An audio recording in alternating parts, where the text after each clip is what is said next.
হওয়ার তৌফিক দান করেছেন। বলুন তো আপনারা এখানে আসতে পেরেছেন এজন্য খুশি না বেজার? সবাই মিলে বলুন তো খুশি না বেজার? তাহলে খুশির সংবাদটা হয় হাসি মুখে না কান্না মুখে? সবাই মিলে বলেন খুশির আওয়াজটা হয় হাসি মুখে না কান্না মুখে? জোরে হয় না আস্তে হয়? তাহলে হাসি মুখে জোরে সরে মহান মালিকের শুকরিয়া আদায় করছে আলহামদুলিল্লাহ। আরেকটু জোরে বলুন তো আলহামদুলিল্লাহ। কে খুশি হলেন? সুখে থাকি, দুঃখে থাকি, বিপদে থাকি, বেদনায় থাকি, আনন্দে থাকি, কার শুকরিয়া আদায় করব?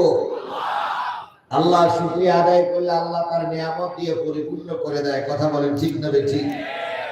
বন্ধুগণ,